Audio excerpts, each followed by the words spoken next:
Well, it turns out that the betting favorite to be the next Panthers head coach will not be the next Panthers head coach, as Ben Johnson has opted to stay in Detroit. You are Locked On Panthers, your daily Carolina Panthers podcast. Part of the Locked On Podcast Network. Your team every day.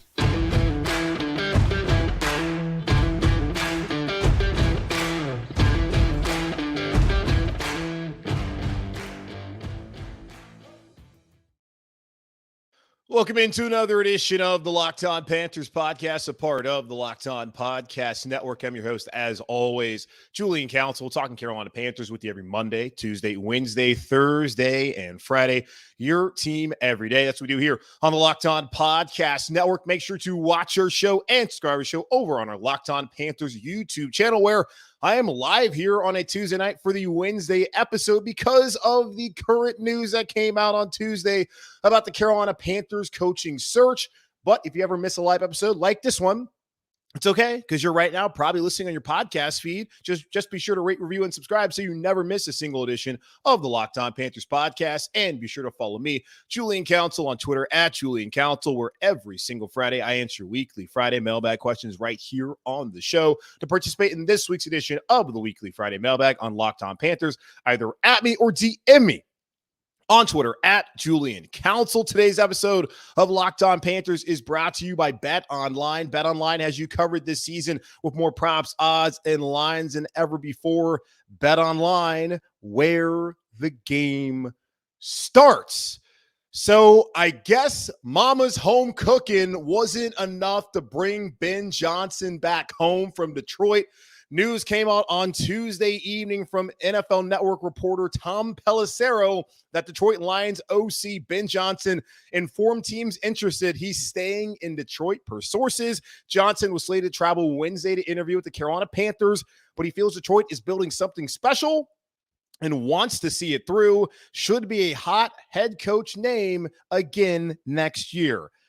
Ben Johnson feels that Detroit is building something special and wants to see it through. That has not been uttered since the days of Barry Sanders up there in Detroit, but congratulations to Lions fan, because their innovative OC is going back to run it back with Dan Campbell and the Knee Eaters and Jared Goff, who actually looked pretty good this season. Panthers kicked his ass, but he looked pretty good overall in Detroit as the Lions went 9-8. That one is a stunner, folks, because starting out the coaching season, which really started in earnest last week, Ben Johnson, to my surprise, was considered the favorite to be the next head coach here in Carolina. 5-1 odds. He was born in Charleston. He grew up in Asheville, went to play football, hold a clipboard really, at UNC under Butch Davis, and has been in the NFL for 11 years. First year as a play caller up in Detroit, but did an excellent job. So I was surprised to see his name, because I didn't think that Ben Johnson was going to be the guy the Panthers were targeting. But apparently that's who David Tepper wanted to talk to. Jonathan Jones, who I mentioned the other day on the NFL Today on CBS, the lead insider there for them, had said that Ben Johnson looked like the favorite in Carolina. And I was wondering, how in the world could he be the favorite when he had not even interviewed? And, well, he never even got the chance to interview. I guess he had the chance, but he said, you know what, guys, I'm good. I'm going to stay in Detroit. I don't know. Maybe because Asheville's changed so much, he doesn't view it as his hometown anymore. He doesn't want to go back. Maybe that's one of the reasons why Ben Johnson doesn't want to come to Carolina. I have no idea. It certainly is surprising for a guy who already went through an interview with Houston, and I think he also interviewed with the Colts, that didn't get here to the night before his interview in Carolina, and say, no, actually, I'm good. I'm just going to stay in Detroit. And I had saw a tweet out there, I guess this from an article written a year ago, back when Ben Johnson was a tight ends coach for the Lions under Dan Campbell. And he talked about how he would never want to disappoint Dan Campbell and how they have such a close relationship. So we're seeing during this process that he really wants to go back and work under a guy that he looks up to and is a great friend of his. And can you really blame the guy at the end of the day? No. It sucks, though, for the Panthers, and more so for David Tepper, who was eager to meet with Ben Johnson and had him slated as his top guy. And it really felt like it was going to be one of those situations like a couple years ago when he went down to Waco, Texas, and him and Marty Meatballs fell in love with Matt Rule, where it's like, man, we're not going to let you get on a plane and go interview with the Giants. We want you right now to be our head coach. It feels like that might have been the same case had they actually been able to talk to Ben Johnson. Now, because of the NFL rules, actually they would have to still go on with in-person interviews, the Rooney Rule and all that kind of stuff. But it would have basically been over had Ben Johnson been able to impress David Tepper. And part of me thinks maybe it's a blessing in disguise that David Tepper actually has to see this process out, opposed to being like, I'm targeting this one guy. That's who I want. I don't care about any other candidates. Yeah, I'll talk to other people because I have to, but I really only want this one coach. And that looked like it was going to be Ben Johnson. And Ben Johnson now becomes the third coach to pull out of the search. D'Amico Ryans and Gerard Mayo both saying that they didn't want to interview here in Carolina because they looked at the candidate list and understood what was going on here. Oh, Ken Dorsey, quarterback, OC coach, Mike Kafka, former quarterback, OC, Kellen Moore, former quarterback, OC, Shane Steichen, former quarterback, OC, Ben Johnson, former quarterback, OC. Oh, yeah, this owner's clearly just trying to check a box by having us come here. We're good. D'Amico also has a really good situation in San Francisco. So he should be picky, and he should wonder the intentions of the owners that want to talk to him and decide that, you know what, let me wait for what happens maybe next year or maybe circle back later on the process. At first thought, he said, I don't want to interview. He could still interview here in Carolina, but right now, D'Amico Ryans not interested in the Carolina Panthers. Gerard Mayo had interviewed in Cleveland with the Browns to be their defensive coordinator. The Patriots are like, we're not going to let you go. Come back here. That probably had more to do with it as far as him pulling out of Carolina than the actual lack of interest. But I'm sure it also played a role. So now Ben Johnson, D'Amico Ryans, and Gerard Mayo all are not going to interview here in Carolina. Steve Wilkes is interviewed. Jim Caldwell. There is a Mike Caldwell, but Jim Caldwell is interviewed. Frank Reich is interviewed. Shane Steichen is interviewed. And they still have other coaches like Ken Dorsey with the Bills, Ezra Evero from the Broncos, Mike Kafka, Kellen Moore, who they requested to interview. And we'll see if at some point in time they do. So I don't think it's a time to panic. We're only a week into this. I know there's got to be people out there that really wanted Ben Johnson and really wanted to have his offensive innovation come here and think that he could work with a young quarterback and bring this offense into the modern era. And it also would be different than what we've ever seen here in Carolina. And I know there's the angst surrounding if Wilkes is the head coach, that's going to be Ron Rivera 2.0 and a conservative nature, and the offense is just going to be run first, and the best teams in the league aren't doing that. And I counter by saying Steve Wilkes went out there and played with the hand that he was dealt and was able to have success. I mean, 500. When you look at the history of the Carolina Panthers, that's what they've been. I had a guy tweet at me like, oh, great. Well, I guess we should bring back Wilkes and Al Holcomb as a DC and just be mediocre and go 8-8 or 8-9, 9-8 every year. I told him, I was like, buddy, you do understand that aside from a couple god-awful seasons and a couple good seasons, that's what the Panthers have been for 28 years, just kind of right there in the middle. And don't get me wrong, I want more as well. I don't think we can sit here and see Ben Johnson pulling out of the search and think that, oh, damn, well, Panthers are screwed now. I don't think you can say that at all because we have no idea if the guy could come in here and be an effective communicator, be able to get everyone on board and lead these men. We don't know that. I'm not saying he can't and he won't in the future. We just don't know.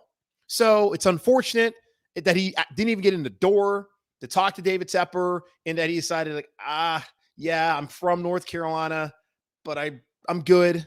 It sucks to see that because he's certainly one of the hot candidates, but he'll be available next year. And who knows how the coaching search goes and if David Tepper gets it right or not. He could try and circle back next year if that's the case. But Lord willing, that won't be the case, and Carolina can get the right coach. So now what? Shane Steichen, is he the top candidate?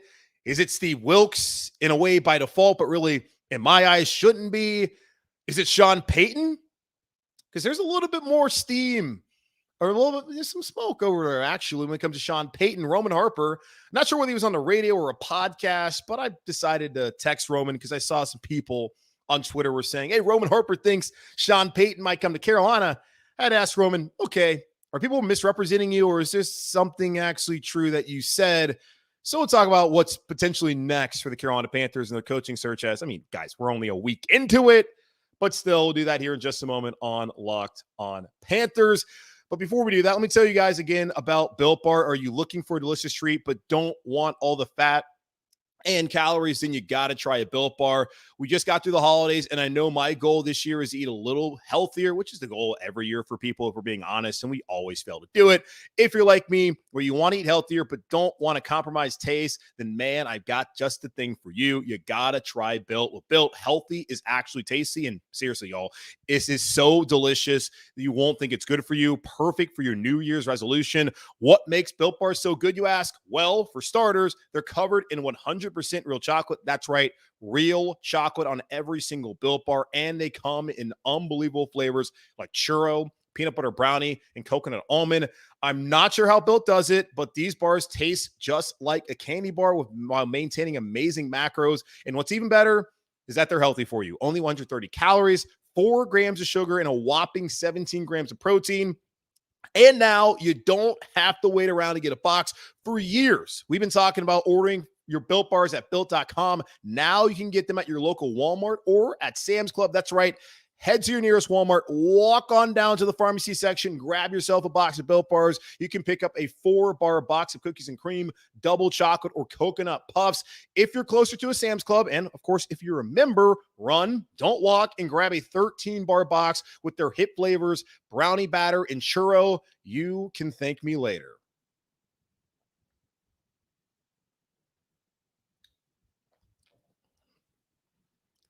Okay, so Ben Johnson's out of the search. What now for the Carolina Panthers? Where do they go? As I mentioned, Shane Steichen's already interviewed. Jen Caldwell's already interviewed. Steve Wilkes has already interviewed. Frank Reich has already interviewed. They requested to talk to Mike Kafka, who's not doing any interviews this week as the Giants are still in the playoffs. I think he'll be available next week. We'll see. Kellen Moore, they requested to talk to him. Will that happen? We'll see. Edro Evero, who's been a hot candidate in Denver, where he's the defensive coordinator, also in Houston. And I want to say he's also going to interview up in Indianapolis. He will also come here at some point and interview. At least he's been requested to interview here. And then Ken Dorsey, former Panthers quarterback coach and current Bills offensive coordinator, has also been requested, and we'll see. When he will, if he does come up here to talk to Carolina. So just because Ben Johnson's out of it does not mean the Carolina Panthers options are limited to Shane Steichen, Jim Caldwell, Steve Wilkes, and Frank Reich. It's possible that could be the case, but right now that's not the case. Another guy that they're going to interview this week up in the Big Apple in NYC is former Saints coach Sean Payton, your best friend, a guy that I'm sure most of you, if not all, really did not like during his period of time as the Saints head coach, where he did win a Super Bowl.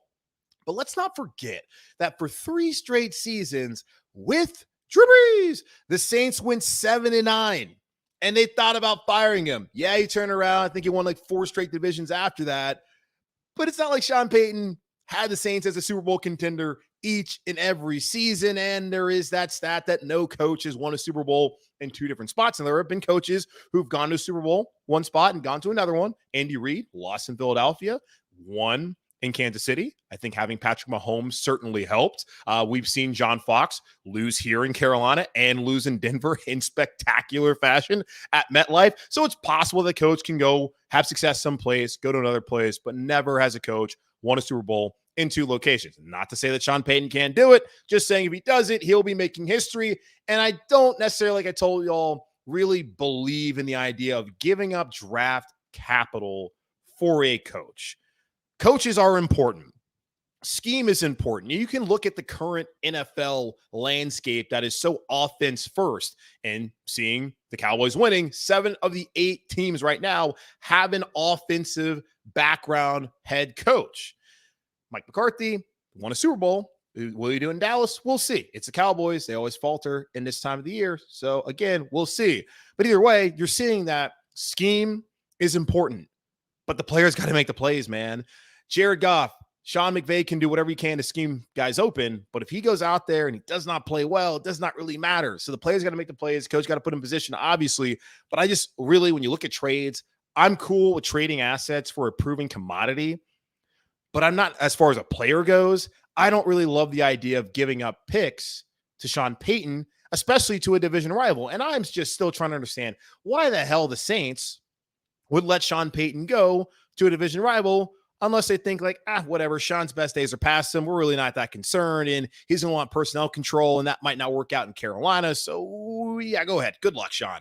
I don't know what it is, but apparently Roman Harper, a former Saints safety and also a former Panther safety and current resident here in Charlotte, was speaking to Kyle Bailey, who's the afternoon host over on WFNZ, my good buddy Kyle. Also, Roman, he's been on the show. We talk plenty of times. We're friends. And Roman apparently had said, at least according to the folks in the Twitter sphere, that he thinks it's possible that Sean Payton could be the head coach here in Carolina. So I saw that. I texted Roman. I'm like, hey, buddy, apparently some rando on Twitter is saying, no offense to that person, that you think Sean might come to Carolina now. He said, yo, didn't say that. I said I never thought it could or would happen until over the weekend. So, Roman, you think it's a possibility? I'm too lazy, honestly, to go back and listen to the interview, so I'm just asking you myself since I have your number. He said, I didn't think that until recently, but yes, I do, because the Panthers have some draft capital, but Houston has more. At some point, Mickey Loomis has to make some deal and get what he can for Sean. And my thoughts were, okay, so if the Saints are going to do that, then they got to get the Carolina Panthers 2023 first-round pick, right? Right, because I don't see how it's beneficial for them to allow the Panthers to get Sean Payton and be in position to draft a franchise quarterback. But I don't know. And Roman said that is a huge sticking point. Or you take more and get theirs next year. I demand more if I took theirs next year. So we saw Sean Payton, I think it was on Monday, on the Herd of Cal and Cowherd on Fox Sports Radio and whatever. I guess it's really the Audience Network. It doesn't matter. Premier Network, doesn't matter. He was talking to Colin Cowherd saying that he felt like, okay, it's probably gonna be like a mid to late first round pick as far as like what the Saints compensation will be for whatever team trades for him if that happens this year. Now that goes down next year, but right now he feels like it's a mid to the late first round pick. And he also said every team has different ammunition. Houston has a number 2 pick. Carolina has a number 9 pick. Also, there's future assets the Texans have because of what they got back from Cleveland for trading Deshaun Watson there to the Browns. And the Panthers, they've been able to recoup some stuff by trading away Christian McCaffrey. I felt since that happened that's been saved for them to trade up and get a quarterback, not to trade to get a head coach and Sean Payton, a good head coach, but one where it's just like, is it really worth what you got to give up to bring him here? And are you going to end up winning the Lombardi? Because that's the thing. If you're going to trade a first-round pick for Sean Payton, you better damn well win a Super Bowl. And it's not to say that if you don't do it, that you're going to win a Super Bowl. I don't know. It's just weird to me to trade for a coach. I don't love the idea of it, and the principle of it is just something that I wouldn't do. But I'm not a GM, never going to be one, don't want to be one, honestly. But either way, that's just kind of my feelings on it when it comes to Sean Payton and the Panthers potentially trading for him. So, yeah, I guess over the weekend, I don't know. I guess I should ask him what changed. I don't know what necessarily changed for him, but the Panthers received permission. The Saints are cool with Sean meeting with David Tepper in New York this week, and we'll see where it goes. My whole thing, though, is like if I'm Sean Payton and, like, y'all, if he wants to come here to Carolina, like, that's great. Cool. He's a proven winner. I'm fine with that. I'm not saying I'm against it. I just don't love that you have to trade for him. So I guess I am against it, but I'm not against the guy as a coach and what he could do in Carolina. I just don't love the idea of giving up picks. But hey, if you can give up a 2024 first round pick and then still be able to have your quarterback, that'd be great. If you can draft a quarterback here in the first round, where I saw a mock draft by Dane Brugler, the Athletic, today that was saying that the Panthers would trade up to 5 with Seattle, which I've always felt was a trade partner. I don't think that the Houston Texans are dumb enough. Well, that's not true. I do think the Houston Texans are dumb enough to take Will Levis with their second overall pick. So never mind. But that hope is that they could get CJ Stroud there by trading up to 5 or wherever they got to get up to get a quarterback. And they could do that this year and have Sean Payton. And if they give up their 2024 first round pick and maybe one of the second round picks or maybe a fourth round pick as well that they got from San Francisco, then by all means, whatever, that can work. Again, though, it's just like trading for a coach. What are we doing here? So just for me, though, for Sean Payton, like if I'm Sean Payton, I'm looking at the coaching market right now. Arizona, they finally hired their GM. It sounds like Payton's going to want a lot of personnel control. And maybe that's a situation he can step in and have that out in the desert. He also gets to stay on the West Coast. And by all means, it sounds like he wants to be in LA where he's currently working for Fox and there's endless sunshine and all that. As I mentioned to y'all yesterday, and apparently he's been the worst kept secret in the league this season, Sean Payton wants the Chargers job. as of this moment, Brandon Staley looks like he's returning there in LA.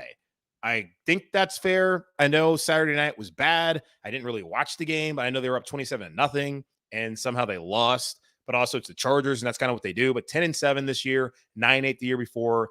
They did the whole thing where he's firing the offensive coaching staff and bringing in new people to work with Justin Herbert to try and fix it. Typically, when that happens, that is a last-ditch effort to keep your job. We saw it happen here with Ron Rivera. We saw it happen in Atlanta with Dan Quinn. When you start firing coordinators, typically that's what happens next is you get fired and things don't turn around. Oh, yeah, by the way, Matt Rule fired a coordinator.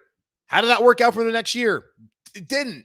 So Brandon Staley might be on borrowed time and likely is because all coaches and all of us really are on borrowed time, not to get too philosophical there, but he's on borrowed time in Los Angeles. San Diego, that's what they're still going to call it to me. It doesn't matter. But either way, if he doesn't win enough next year, they don't get to the divisional round, he might get his ass canned. And if Sean Payton really wants a Chargers job, then why is he talking to the Texans and that dumpster fire and the Colts and the Cardinals? Denver, fine. Carolina, fine. You know how I feel about David Tepper, but I don't want to be that guy and, be too negative about this because I'm really not against it outside of the whole draft picks part of it all. But if I'm Sean Payton, I'm looking around at the jobs, are these jobs really even that good? It's yo, let's be honest. Let's be honest about things.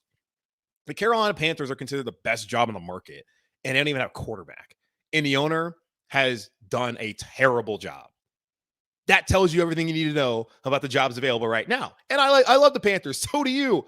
But come on, man. If the Panthers are the best job, then maybe, just maybe, if you're a Super Bowl winning head coach, you might want to reassess things and really think, is this what I want to do? So I would not be surprised if Sean Payton decides after his conversation with David Tepper, you know what? I got a good job at Fox. I got plenty of money. I'm making money there. I'm just going to wait and see if Brandon Staley can hang on for another year. And he could just keep waiting because if he really wants a Chargers job, at some point, Justin Herbert as a quarterback is going to need a new head coach. It's going to happen one day.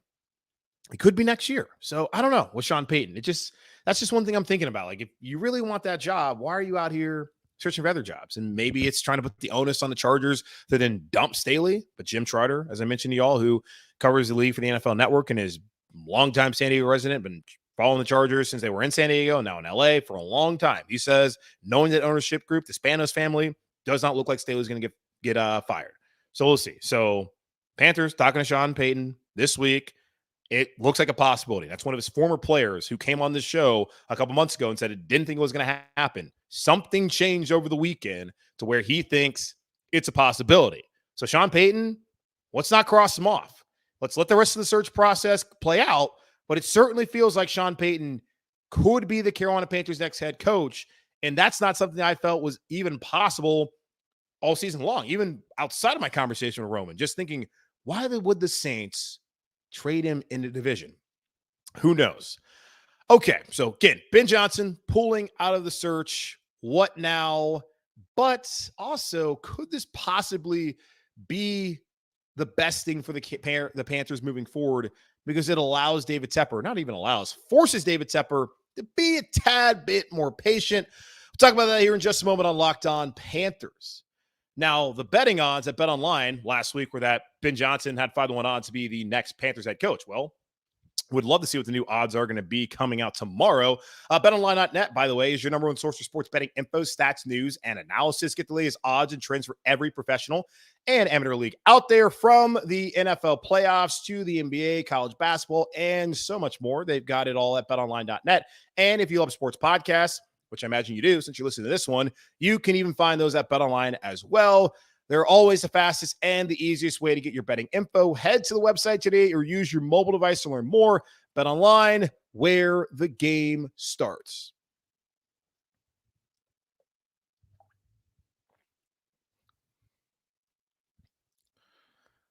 All right, I'm having a thought that Ben Johnson pulling out could be a blessing in disguise for the Carolina Panthers, just so that this search actually becomes a search. Because right now, up until this point, it's been a search, and I'm putting that in quotes. Now it actually might be a search because David Tepper actually has to open up his mind to all the candidates that he's requested and that are available, opposed to just zeroing in on one guy. Now, who knows? Maybe Sean Payton will now be the guy he wants, and they'll meet and they'll talk.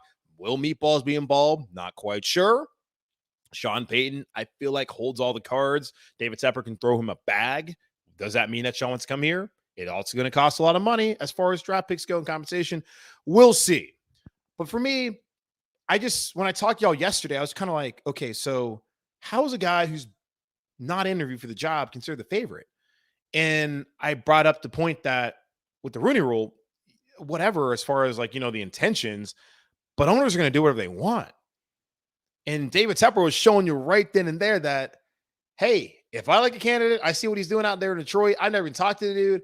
I'm going to go get him. And I'm going to make it known that that's who I want. Maybe that scared Ben Johnson off, that David Tepper was too thirsty. And he was like, you know what? Might have a stage 5 clinger here. Let me just go back to Detroit and hang out Dan instead of going down to Carolina. I don't know. But it now allows David Tepper to take a bit of a reset and to assess the conversation that he had with Jim Caldwell and the conversation that he's had with Frank Reich and Shane Steichen, who I've told y'all from the beginning, if it's not going to be Wilkes, give me Shane Steichen, who has experience being a play caller and who has worked with quarterbacks and has right now at a winning organization. And just because he has a winning organization, because he's at a winning organization does not mean he's going to be a winner. Look at how great the Patriots assistants have done. And I saw someone the other day on Twitter being like, I want my coach who's from a winning organization. Okay, you want Charlie Weiss? You want Romeo Crennel? You want Josh McDaniels? Come on, man. And we've seen it. Sometimes it works. Sometimes it doesn't. Doug Peterson leaves Kansas City with Andy Reid. Wins Super Bowl in Philadelphia. The Bears are like, damn, let's try that with Matt Nagy. Oh, crap. This guy actually sucks as a coach. So it's not as simple as that. If it was, then everyone would be winning games. But as we talk about the quarterback search, if it was that simple, everyone would have a quarterback, which is not the case, especially here in Carolina right now, unfortunately. But this now allows David Tepper to take a step back, look at his options, look at guys like Ken Dorsey, look at guys like Ejiro Evero, who, again, defensive guy. If they're not going to hire Steve Wilkes, I don't think they're going to hire a defensive coach. So Evero checks the final box Rooney Rule, cool, whatever. Mike Kafka, Kellen Moore, like those guys, the Dorseys, the Kafkas, the Kellen Moores, and the Frank Reichs, who are also, I think he's going to interview in Arizona. I saw that now that they have their general manager in place. It allows him now to sit back and evaluate those guys and Shane Steichen as well. And of course, Wilkes. It allows him to sit back and go through the process because Mike Kafka might be a really sharp dude, man, having spent time with Andy. And I know I just went over saying that it doesn't necessarily always work, but to spend time with Andy, then you go with Daboll, who did a really good job with Josh Allen after coming over from Alabama, where he coached Jalen Hurts, did a really good job with Josh Allen. And then this year with Mike Kafka has done a great job for Charlotte's own Daniel Jones, who was out there slinging it on Sunday in that win against the Vikings. Maybe Kafka's got the goods, that he's gone and left Kansas City, taking an OC job and had success. And possibly that's what's holding back Bieniemy, who has not left Kansas City. And there's been a little bit of things bubbling on the surface that he might try and get an OC job elsewhere to prove that he can be the right guy. Maybe there's other things there. I don't really know what the deal with that is, and kind of over that whole conversation anyways. But maybe Mike Kafka's the dude, and they requested to talk to him. And if David Tepper would have talked to Ben Johnson, he could have been like, all right, Ben Johnson's my guy. I'll talk to the other guys because I have to, but that's who I want to be here in Carolina, especially when he was already so eager to talk to him. And he probably already let it know to a lot of people, because there's a reason why Vegas thought Ben Johnson was going to be the favorite outside of him being from the state of North Carolina. Like, it can't just be that. Because my understanding is that Frank Reich also has ties to the area. And then Ken Dorsey has been here before, different ownership, different regime, but still there had to been more to it than just Ben Johnson is a native son of the Carolinas. I really want Mike Kafka to come in here and talk to David Tepper if he's going to be talking to a lot of these OCs. Like Steichen, right now, that's kind of my top guy outside of Wilkes. Let's see what now happens. And understand, too, as I told y'all last week, like, this is not going to be something that just happens today. Like, if he had a college coach like Jim Harbaugh, who's gone back to Michigan because of the lack of the NFL interest, not because he didn't want to be in the NFL, because if he wanted an NFL job, he would still be here. And if someone wanted him, he'd be an NFL head coach. But looking at it, I totally lost my train of thought by saying that. I don't even know where I was going with this conversation, but that's where I'm at. The cruise has caught up to me, y'all, to be honest with you. I've been congested all day. I didn't even know if I was going to do a podcast because I was like feeling like crap. But then this news dropped and it got me re-energized. And I'm still trying to like stall here and see if I can remember what I was trying to say to y'all. I don't know. Either way, Tepper, he's got more time to sit down and talk to these guys. Oh, yeah. Like I told y'all last week, the decision was likely going to come at the end of the month or the first week of February. It was not going to be made like tomorrow. It could be in his mind, but officially could not be made this early into the process with so many other coaches who haven't yet even been available to interview in person or even virtually. We haven't even gotten to the in-person part of it. So like really, I guess the virtual part, but whatever. I guess he's doing it in person with Sean Payton. I don't know. I forget the NFL rules. It's so convoluted and complicated and all that kind of stuff. But that's where we're at. Ben Johnson, no longer a part of it. Maybe one day he'll come home and be the head coach, but that day will not be today or tomorrow or anytime probably the next 12 months, 24, 36. We'll see. Okay, that's going to wrap it up on this edition of the Locked On Panthers podcast, a part of the Locked On Podcast Network, hosted by yours truly, again, Julian Council. Make sure to watch the show, subscribe to the show. Thanks to all the folks here. We got about 114 hour in here live watching this on this live edition of Locked On Panthers. Not going to always do these, as I told y'all, but times like this where it's like, haven't recorded yet and news comes out, why the hell not go ahead and go on live and talk to y'all about what happened with Ben Johnson. Hey, if you ever miss a live edition, that's okay. Just be sure to rate, review, and subscribe to the show, as I'm getting a phone call right now. And also be sure to follow me on Twitter right there at Julian Council, where every single Friday I answer your weekly Friday mailbag questions, either at me or DM me on Twitter at Julian Council to participate in this week's edition of the weekly Friday mailbag on Locked On Panthers. In the meantime, be safe, be happy, be whole. As always, keep pounding. And I'll talk to you tomorrow as we continue to go through this roller coaster ride of the Panthers trying to find a head coach.